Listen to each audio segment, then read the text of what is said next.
Ya.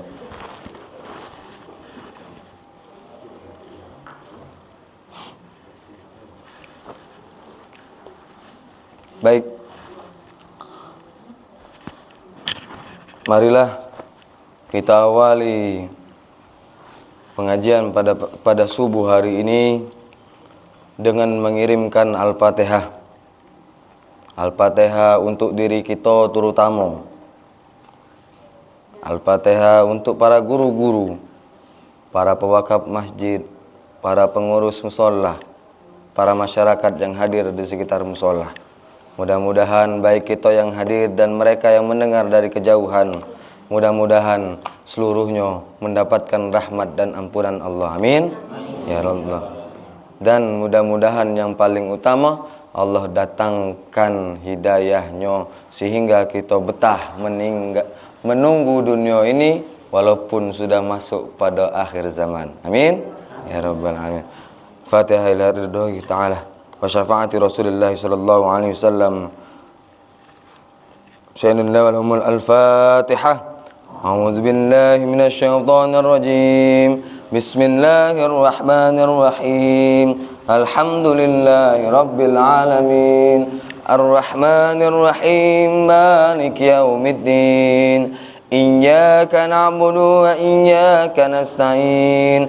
Ihdinas siratal mustaqim. Siratal ladzina an'amta 'alaihim ghairil maghdubi 'alaihim waladdallin. Amin.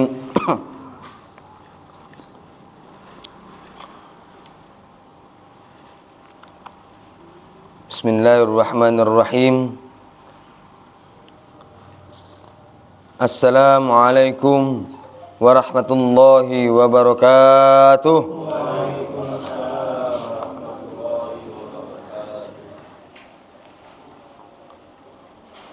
Alhamdulillah.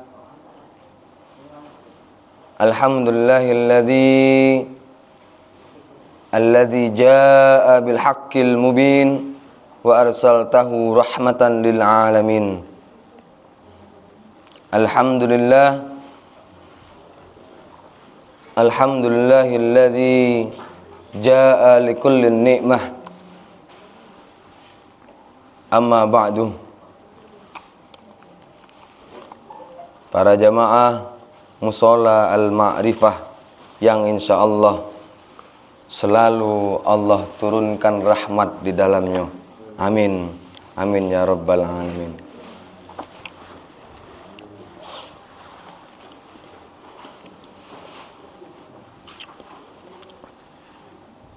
Setiap minggu pertama awal bulannya, insya Allah mulai bulan ini, setiap subuhnya nanti kita adakan zikir kayak tadi. Setelah zikir baru buka kitab. Ngapo harus diawali zikir lalu pengajaran harus dibuka kitab?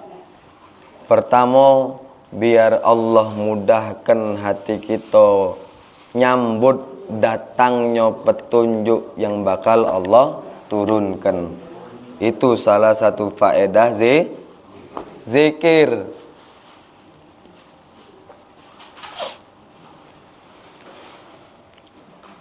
Salah satu faedah daripada latihan zikir, salah satunya melembutkan hati. Bu, gak dapat galau? Sudah? Sudah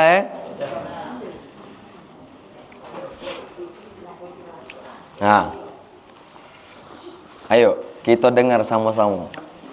Kita sama-sama baleni ingat. Tahu baleni, Bu? Ngulangi. Kami ini wong Palembang, Bu. Jadi harap maklum bae kalau keluar bahasa-bahasa Palembang Bapak ngerti kan? Ngerti Pak ya? Alhamdulillah. Kita sama-sama mengulang belajar cak mano cara beriman kepada Allah. Ngapo kembali belajar? Karena dulu pasti pernah diajarkan. Tidak menutup kemungkinan dulu zaman bingen pasti pernah diajarkan. Masih ingat, Pak? Masih ingat? Ingat tak yang dulu diajarkan? Ibu-ibu masih ingat tak yang dulu diajarkan? Cak mano cara beriman? Waktu ngaji zaman bingen dulu. Ngaji zaman dulu pernah tak diajarkan cara beriman? Pernah hafal sifat 20? Nah, itu teknik cara belajar beriman kepada Allah. Sifat 20 yang galak dinyanyi-nyanyikan.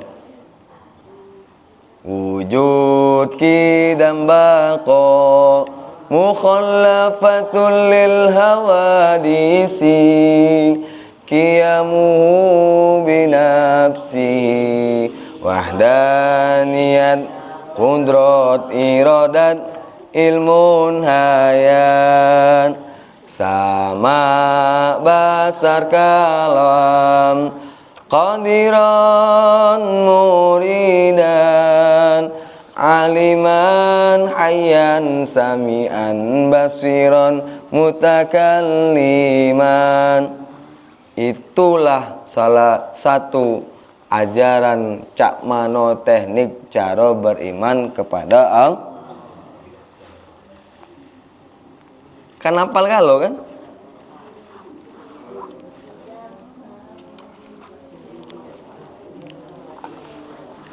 Jadi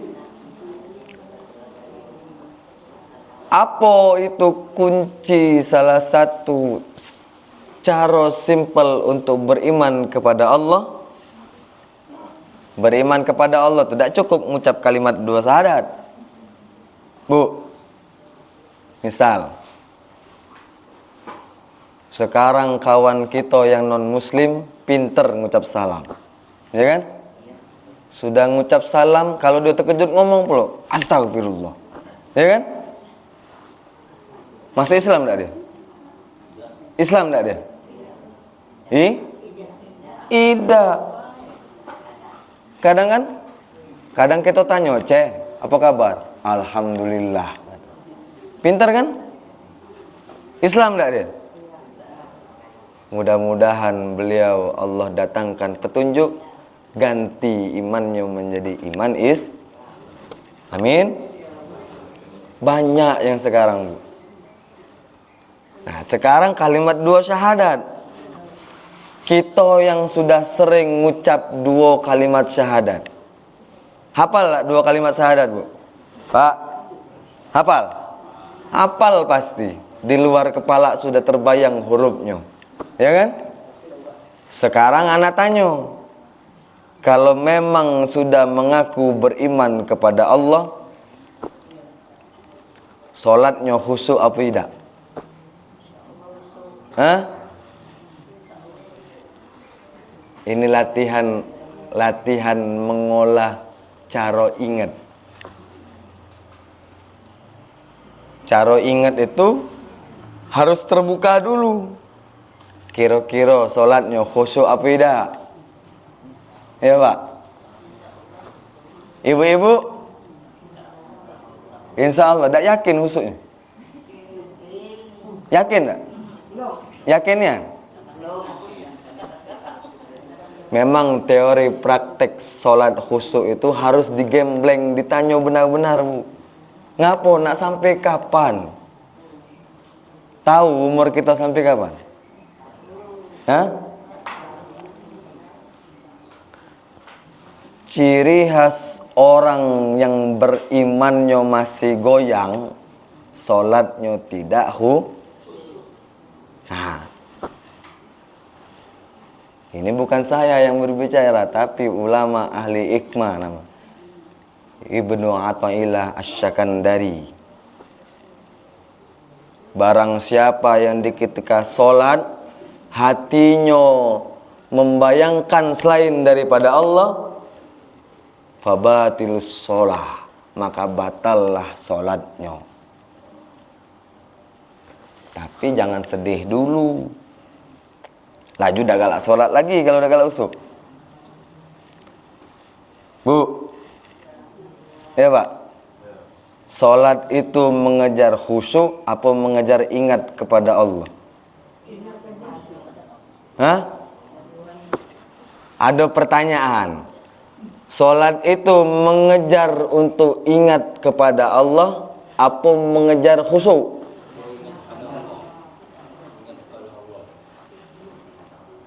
Pilih salah satu, tak boleh dua-dua.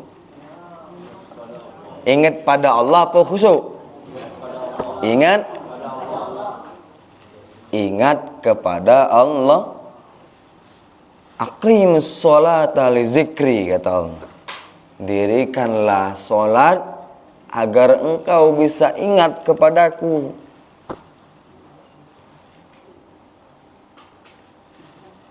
Tapi muncul pertanyaan yang besar. Cak mano cara beriman yang benar? Cak mano kategori khusyuk yang benar? Cak mano solat yang Allah nyatakan bahwa dia ingat kepada aku, kepada Allah, sesuai dengan tuntunan. Kan timbul tanda tanya. Jikalau memang beriman kepada Allah itu hanya dengan mengucapkan 2 kalimat syahadat, berarti sungguh murah untuk masuk ke dalam surga. Masuk surga kan lo? Yakin? Ini langsung digembleng, biar ngapo? Biar langsung naik cara sholatnya. Ngapo?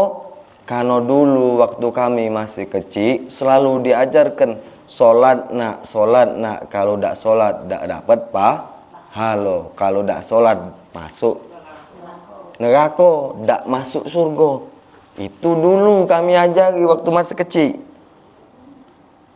Sekarang masih dak dipakai cara itu? Masih. Bapak-bapak masih dipakai cara itu? Sekarang anak tanya, sebelum kita ini belum buka kitab, belum, baru pembukaan.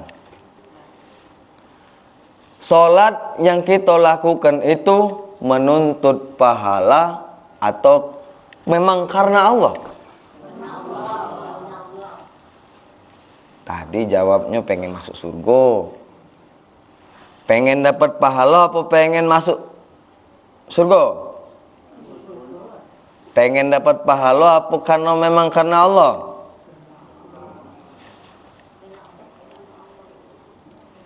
Kalau sholatnya memang semata-mata karena Allah, bulat karena Allah, dia sujud karena Allah, dia takbir karena Allah, baca bismillah Al-Fatihahnya karena Allah, Assalamualaikum memang karena Allah, fadkhulu fi ibadi wadkhulu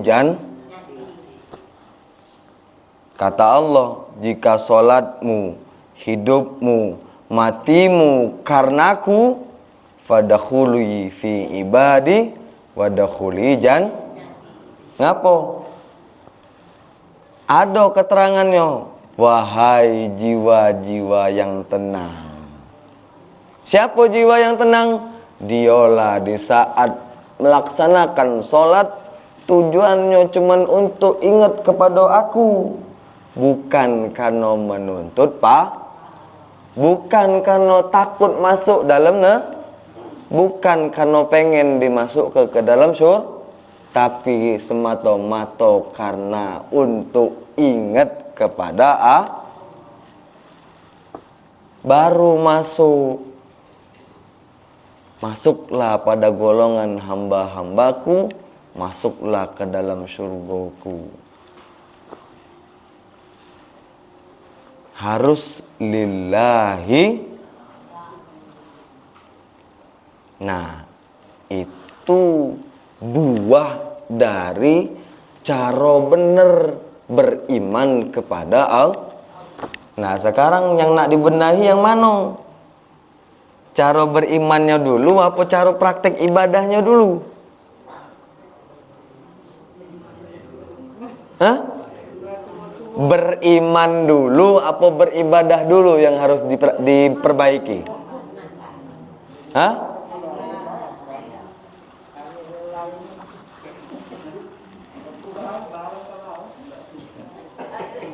Pak, relax, tidak boleh tegang, jangan tegang, ya. Bukan lagi ujian, bukan. Sekarang ana tanya, yang harus diperbaiki itu cara beriman dulu, apa cara ibadahnya? Oke, diganti pertanyaan. Sekarang, misalkan, kalau ditanya pengen makan, langsung makan apa bertanya dulu nak makan apa? Hah? Bertanya dulu nak makan apa langsung makan? Nah, masih bingung juga. Bertanya dulu apa yang nak dimakan baru mah. Kalau tiba-tiba duduk langsung makan, laju makan piring sama sendok. Nah, nak makan itu berarti ada niat, ada yang dituju. Makan itu prosesnya, kenyang itu hasilnya. Benar kan? Nah sekarang beriman dulu apa beribadah dulu yang harus dibenarkan? Beriman dulu, itu baru benar. Ngapo? Seluruh perintah ibadah di dalam Al-Quran diperuntukkan bagi mereka yang beriman. Ya ayyuhalladzina amanu ittaqullaha haqqa tuqatih. Wahai orang-orang yang beriman. Nah, yang beriman dulu.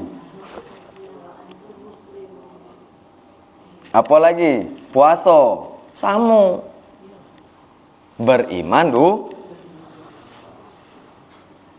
Lihatlah di dalam Al-Quran itu pasti kalimatnya ya ayyuhalladzina amanu atau enggak alladzina yu'minuna bil ghaib wa yuqimunas shalah. Ayat yang kita baca waktu sholat tadi. Alladzina yu'minuna bil ghaib. Siapa mereka orang-orang yang beriman kepada yang gaib? Ya wong yang beriman kepada Allah. Wa yuqimunas shalah, dan dirikanlah Tuhan tuh ngasih tahu dulu, kau tuh beriman dulu baru jalankan Tapi pinternya ulama zaman dulu biar kita tidak terlambat Islamnya, bebarengan sedikit didahulukan dengan cara praktek ibadah. Uji wong zaman dulu belajar fikih dulu, ya kan? Tapi di saat belajar fikih diselipkan poin-poin cara Nah tinggal kita beruntung apa tidak dapat dua-duanya apa dapat sikok baik. Kalau dapat dua-duanya beruntung, dapat teknik cara beribadah sama dapat teknik cara beriman. Kalau kita cuma dapat praktek, cuma dapat pemahaman tentang cak mano cara sholat baik, berimannya belum masak nian, awas, hati-hati. Muncul kaget suatu saat, ya Allah, aku nih sholat tepat waktu. Kalau bangun subuh 2 jam sebelum azan akulah bangun. Hidup ke musola, hidup ke masjid. Tapi ngapola bala penyakit caknya nempel galau dalam rumah ini. Kawan aku yang pagi-pagi duduk depan pintu ngasih ayam makan duluan baru sholat, sehat baik. Kaget pasti muncul kalimat seperti itu. Ngapo? Karena berimannya belum mantep. Kaget muncul perbandingan. Rajin terus, sakit hoji terus. Buntu pula memang cocok. Kaget ada saatnya diputarkan oleh Allah. Timbul kita males, bukan males, lupa. Kalau males kasarnya lupa. Cecak lupa. Cecak sibuk. Bolong. Sehat baik. Seger baik badan. Diajak ke sana payu, diajak ke sini payu. Sehat baik. Ngapo kemarin waktu rajin bangun pajar terus sakit-sakitan? Nah, ya kan? Kaget muncul kalimat-kalimat seperti itu. Karena ngapo? Dibarengi dengan pemahaman cara berimannya yang masih belum mantep. Itu soal ibadah, belum lagi berdagang. Uji kiai sano kalau sholawat tiap hari, berdagang apa be lancar. Sholawat lah dibaca berulang-ulang kali, tasbih itu tak tahu lagi putaran yang keberapa.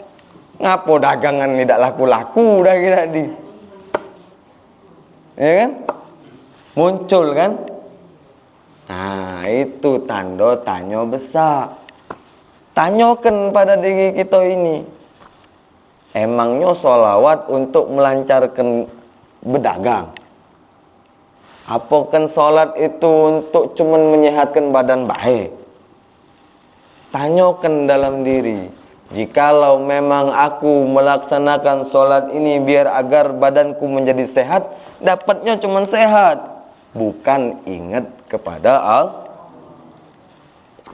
Jikalau sholawat diperuntukkan cuma untuk menguntungkan dagangan, dapatnya cuma untung dagangan. Kadang-kadang dapat, kadang-kadang ngapo yang dituju untuk dagangan? Bukan karena tanda cinta kepada baginda Rasulullah. Nah, dua kejadian yang berbeda, dua perilaku yang berbeda. Nah, ini yang harus kita cerminkan dalam diri ini. Tanyakan, woi badan, sholat nih untuk dapat pahala apa untuk ingat? Tanyakan. Ngapo? Jikalau memang sholat itu dilaksanakan tujuannya untuk mendapatkan pahala,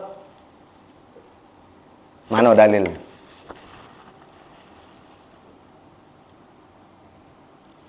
Tidak kati. Ngapo? Dalil utama kita melaksanakan sholat itu sesuaikan dengan niat yang kita baca sebelum sholat. Apa? Usolli, tadi subuh, usolli fardu subuhi rakaataini adaan imaman au makmuman lillahi. Aku sengaja sholat fardu subuh 2 rakaat, imam apa makmum, karena ada tak pahala di situ? Ada tak tujuannya untuk lil pahala? Ada. Lillahi ta'ala apa lil pahala? Lillahi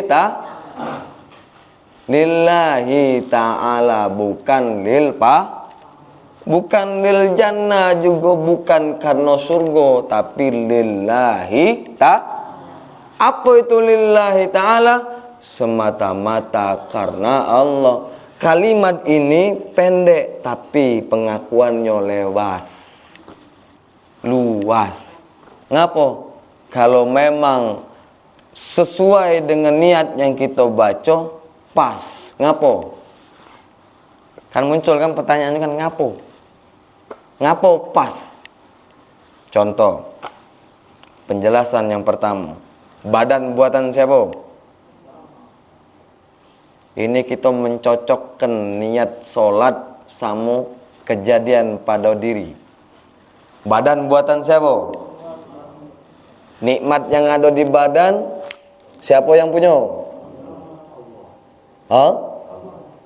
Nikmat di badan tu apa baik? Gagahnya, sehatnya, mendengarnya, melihatnya, ngomong, berilmu. Itu semua punya kita, punya Allah. Punya kita, punya Allah. Kalau memang keseluruhan yang ada di badan, yang terlihat di badan ini karena punya Allah, pantas tak di saat kita sholat tujuannya bukan kepada Allah? Pantas tak? Tidak, ngapo ditanya sama Tuhan, woi kau ini badan tu punya siapa? Siapa yang buatnya? Siapa yang nyehatkannya? Siapa yang buat pacak makan, pacak ngopi? Iyalah. Seluruhnya atas izin Allah. Ada tak peristiwa yang terjadi di bumi saat ini kalau bukan atas izin Allah? Ada tak, Bapak? Ini terus dipancing, biar ngapa? Biar sefrekuensi. Ini selalu dipancing, biar ngapa? Biar kita satu frekuensi. Kalau beda frekuensi, beda yang didengar. Ada tak peristiwa yang terjadi di bumi ini kalau bukan atas izin Allah? Ada tak? Tidak ada. Berarti semuanya atas izin Allah. Kalau memang atas izin Allah, boleh apa tidak tujuannya kalau bukan karena Allah? Tidak, tidak boleh. Ngapo? Su'ul adab. Muncul lagi pertanyaan, berarti tidak boleh berdoa minta kepada Allah. Muncul lagi kan pertanyaan, kalau itu Ustaz, kalau memang semuanya karena Allah, boleh tak apa tak? Boleh apa tidak kami ngeluh kepada Allah? Boleh? Benar. Mengeluh itu harus diperuntukkan kepada Allah. Mengeluh beda dengan putus asa. Kalau putus asa, bingung nak ngadu dengan siapa, itu putus asa. Tapi kalau mengeluh, berarti ada tujuan, ada tempat mengeluh. Sandarkan keluh kesahmu kepada Allah. Minta dulu kepada Allah, baru ajak rewang makhluk tu ngomong. Sering minum bodrek? Minum obat paracetamol sering? Tidak. Minum obat sering? Ada obat yang diminum Bapak-bapak ada obat yang diminum? Ada. Sekarang ana tanya, cak mana cara minumnya? Waktu minum, minta dulu kepada Allah sembuh baru minum obat, apa langsung minum obat baru berdoa?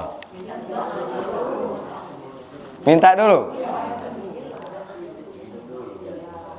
Minum dulu baru berdoa, apa berdoa dulu baru minum? Ada yang minum dulu baru berdoa, ada yang berdoa dulu baru Nah, yang bagus tuh apa? Yang bagus tuh pandangi dulu obat itu. Jingok dulu kalau salah kaget minumnya, kaget belum terkocek. Tetelan teko plastik. Buka dulu, jingok dulu obatnya. Sudah terjingok obatnya, baru ajak obat itu rewangi, kita berdoa kepada Allah. Obat, kau tu makhluk Tuhan, kau tu buatan Tuhan.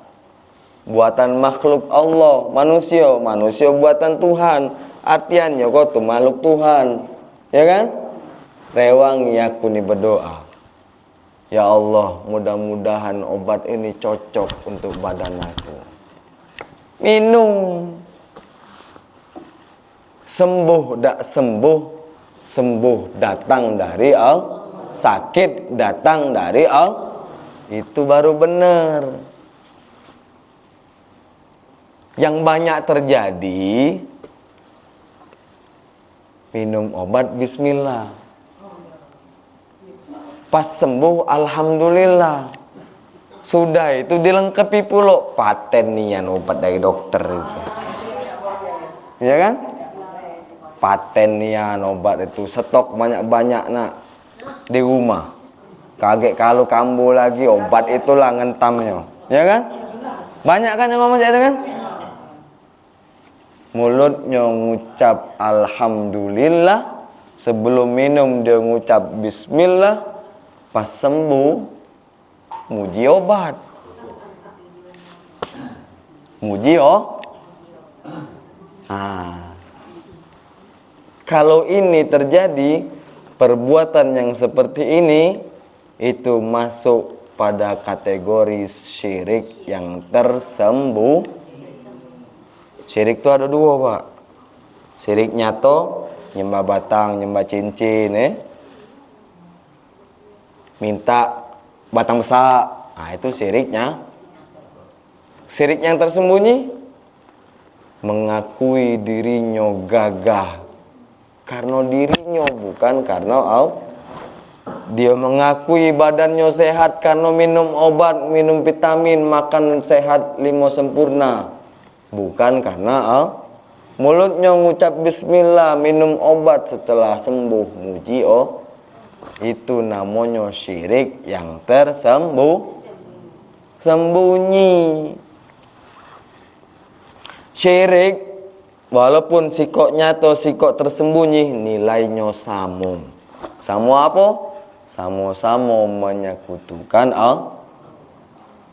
Tiada lain dosa yang paling besar itu selain daripada menyekutukan Allah.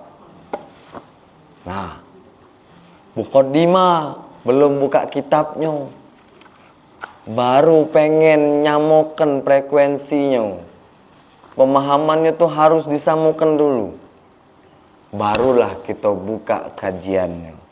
Sekarang 5:30 lewat sudah. Nah, Isra kapan? 10 menit lagi. Ini nak diteruskan apa ditutup?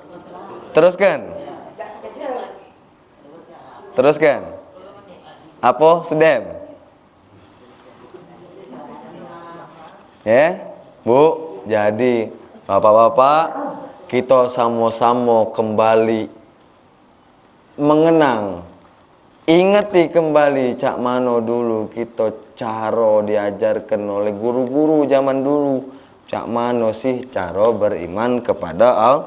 Sekarang kita sama-sama mengulang, sama-sama kembali diingatkan. Kami di sini bukanlah pengajar, bukan, tapi kami pengen ngajak bareng-bareng para jamaah yang hadir, sama-sama kita kembali ingat pelajaran zaman dulu yang dulu diajarkan. Walaupun yang sekarang juga masih diajarkan, kembali latih ingatan kita cak mano si cara beriman kepada Allah. Jadi sama-sama belajar cara ingat, beriman dulu, baru ibadahnya benar. Kalau imannya belum mantap, pasti ibadahnya goyang. Ngapa? Allahu Akbar. Karena pergi sebelum sholat tadi pakai motor, Allahu Akbar, belum baca bismillah, langsung teringat, nah motor tadi terkunci apa tidak? Ya kan? Kata ulama, barang siapa yang melaksanakan sholat, jikalau badannya ngadap kiblat tapi hatinya ingat selain daripada Allah, fabatilus sholat, maka batallah sholatnya. Lengkap pula ada di dalam Quran. Apa ayatnya? Fawailul lil musallin alladzina hum an sholatihim Di Al-Quran itu lebih gawat lagi bahasanya, Pak. Ngapo? Fawailul, masuklah ke dalam neraka wel. Neraka wel itu lebih tinggi dikit daripada neraka wong munafik. Kalau kafir bara. Kalau kafir tuh bara.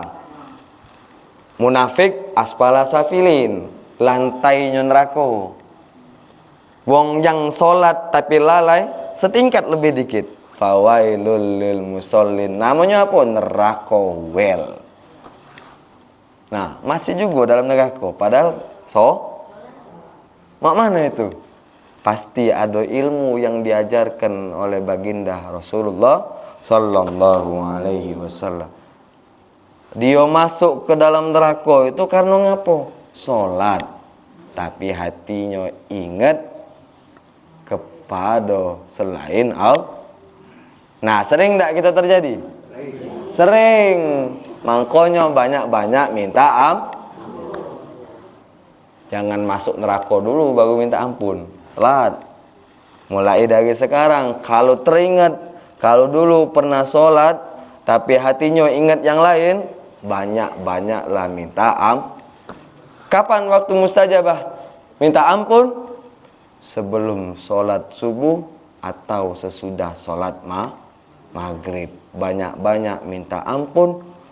Ditambahi, kirimkan sholawat tanda kita rindu cinta kepada baginda Nabi Muhammad sallallahu alaihi wasallam. Ngapo? Tidaklah ampunan para umat manusia itu diterima kalau bukan karena tanda Allah cinta kepada baginda Nabi Muhammad sallallahu alaihi wasallam. Banyak-banyak minta ampun, sholawat, ya. Tanamkan dalam diri, ya Allah, mudahkan aku ngubah cara sholat, cara ibadahnya. Jangan lupa sering-sering datang ke majelis taklim biar dapat ilmunya, ya. Kita sama-sama belajar, bukan saling mengajari. Kita belajar sama-sama ingat. Mudah-mudahan Allah mudahkan langkah kita.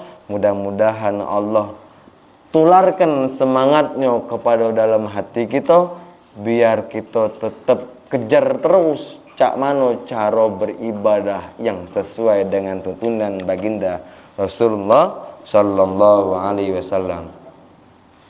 Sudah, we? Ya, ini yang tadi sebelum sholat subuh tadi, apa dia yang nak kita lakukan? Zikirnya pun. Istighfar banyak-banyak, sholawatnya banyak-banyak. Istighfar, sholawat. Kalau sanggup sholat, sholat. Nak sholat tahajud, sholat witir, sholat tobat, sholat apa lagi?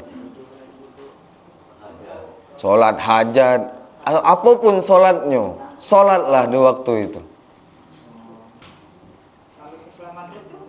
Kalau setelah maghrib, sudah sholat maghrib, lengkapi pula dengan sholat sunat setelah maghrib, sholat sunat taubat 2 rakaat. Tuntunan sholat sunat taubat itu rakaat pertama baca Al-Fatihah, lengkapi dengan surat Al-Ikhlas. Berapa banyak Al-Ikhlasnya? 11 kali. Ya. Sholat sunat taubat itu rakaat pertama baca Al-Fatihah, baca Al-Ikhlas, Qul huwallahu ahad 11 kali. Rakaat keduanya sami mawon. Tidak usah. Itulah cara praktis minta ampun kepada Allah. Tidak susah kan? Praktekkan. Doakan kawan-kawan yang belum sanggup. Mudah-mudahan sama-sama. Ya? Istighfarnya kita yang 100 kali itu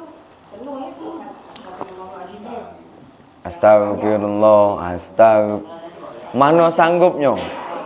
Kalau sanggup cuma astagfirullah, astagfirullah, tidak apa-apa. Waktunya ada atau Dawamkan minta ampun tuh bukan waktu fajar sama waktu maghrib baik. Lagi duduk nunggu pelanggan, lagi duduk nunggu warung, nyago cucung, nyago rumah, lagi masak bersenandung. Astagfirullah. Dalam hati baik, kayak kalau nguak-nguak laju bingung anak di rumah. Ngapo mama nih? Ya? Jadi kita misalnya doa kan, doa sholat taubat kan ada. Tapi kita lebih kenal kalau kita sama artinya kan baca tuh. Ya. Ada sama artinya. Kalau baca Arabnya, kalau kami yang masih ini tidak perlu itu kan. Jadi kami lakukan dengan dengan artinya. Nah, di sini sholat itu tuh ternyata sholat sunat tuh kita berdoanya tuh kan ada kata istilahnya tuh ya. Nah, paling tidak kan sholawat dengan Nabi. Nah, yang di situ yang belum kami dapatkan. Apalah yang bagusnya itu yang apa? Yang pertamanya sebelum kita berdoa itu. Oh. Bacaannya tuh apa? Ya. Bu, kalau dulu pernah diajarkan kalau pengen lemak sholatnya, baca ayatnya, terjemahkan hatinya. Sekarang ada teknik paling cepat. Kalau kita maca ayat Arabnya, hati ngerti ke, lemak kalau pacak bahasa Arab. Kalau tidak pacak bahasa Arab, nah lokak lain-lain artinya. Penimbungan lah kayak gitu kan. Nah, sekarang ada teknik ringannya. Ngapo? Teknik ringan ini jauh lebih ampuh daripada baca arti. Cak mana itu? Dikalau mengucap Bismillahirrahmanirrahim, mulutnya mengucap Bismillah, hatinya rasakan cak mana? Mulut ini pacak nyebut kalau bukan karena nikmat Allah. Tak pacaknya Bismillah. Yang keluar dari mulut ini memang benar nian mulut sedang dilengkapi dengan nikmat Allah. Barulah bisa ngucap itu cara simple tanpa menterjemah. Begitu tangan, misalkan Allahu Akbar, mulut ngucap takbir, tangan ngangkat. Hati tugasnya apa? Pandangi tangan pacak ngangkat ini. Kalau bukan karena nikmat yang ada di dalam badan ini, yang datang dari Allah, tak pacak ngangkat tangan ini. Sekarang pacak ngangkat. Begitu kita pandang itu, itulah tanda bahwa kita sudah mulai ingat kepada Allah. Praktekkan cara itu, kalau memang berhasil, rasakan tenang apa tidak. Itu juga di saat sudah takbir, ingat dengan motor. Hati kan yang ingat. Begitu ingat dengan motor, pandangi hati ini. Oi hati, kau tuh kalau bukan karena diingatkan oleh Allah, tak mungkin ingat. Jadi ingatmu ini karena Allah baru ingat. Kalau ibu praktekkan cara itu, kage ibadahnya naik level. Naik level menjadi apa? Ibadahnya orang-orang yang sudah kenal kepada Allah. Nah, itulah teknik simple yang sekarang telah diajarkan oleh ulama. Mulut baca bismillah, resepi. Hati itu tugasnya. Mulut pacak ngomong karena nikmat Allah. Badan pacak tegak lurus ngadep kiblat. Sehatnya karena sedang disehatkan oleh Allah. Inilah teknik simple cara praktek solat yang imannya sudah kenal kepada Allah. Barang siapa ingin kenal kepada Allah, kenallah dulu pada dirinya. Kalau sudah kenal pada dirinya, pasti dia kenal siapa Allah. Ya? Bebas. Pengen pakai cara lama apa pakai cara ini? Kaget bandingkan mana yang lemah. Kalau lemak yang ini, pertahankan, gigit pakai gigi geraham, laksanakan sholatnya sesuai dengan teknik ini. Ya Pak? Ibu? Mudah-mudahan kita seluruhnya dimudahkan oleh Allah. Jikalau cara praktek sholat kita pakai cara ini, berarti cara seluruh ibadah yang bakal kita lakukan, baik ngenjuk uang, baik nyantuni uang, baik nolong uang, pakai cara tadi, aku pacak nolong karena tolongan Tuhan. Aku pacak nolong kau ni karena rezeki dari Tuhan. Bakal hilang sifat sombongnya. Ya? Praktekkan. Mudah-mudahan kita dimudahkan Allah. Amin. Amin ya rabbal alamin. Cukup? Kita tutup sama-sama minta kepada Allah. A'udzubillahi minasyaitonirrajim. Bismillahirrahmanirrahim. Alhamdulillahirabbil alamin. Allahumma hadina hidayatal muhtadin.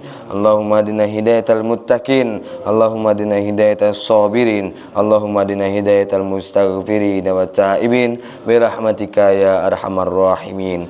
Ilahi ya karim faghfir dzunubana bijahil Mustafa farrij alaina ilahi ya karim amin faghfir dzunubana amin bijahil Mustafa ya Rabb farrij alaina ala ahadi wala amin sababin walakin amin idza daqat wa kun amin talaha kamina ilahi ya karim amin faghfir dzunubana amin bijahil Mustafa ya Rabb farrij alaina wa salli ala rasulika kullahinin amin Muhammadin nabi amin dzakil amina ilahi ya karim amin faghfir dzunubana amin bijahil Mustafa ya Rabb farrij alaina sallallahu rabbuna ala nuril mubin Ahmad ya Mustafa ya sayyidal mursalin wa ala alihi wa sahbihi ajma'in sallallahu rabbuna ala nuril mubin Ahmad ya Mustafa ya sayyidal mursalin wa ala alihi wa sahbihi ajma'in dawahum fiha subhanakallahumma wa tahiyyatuhum fiha assalam wa akhiru da'wana anil hamdulillahi rabbil alamin takabbalallahu minkum. Apabila ada kata-kata yang salah kami mohon maaf, kepada Allah kami mohon ampun. Wabillahi taufik wal hidayah. Assalamualaikum warahmatullahi wabarakatuh.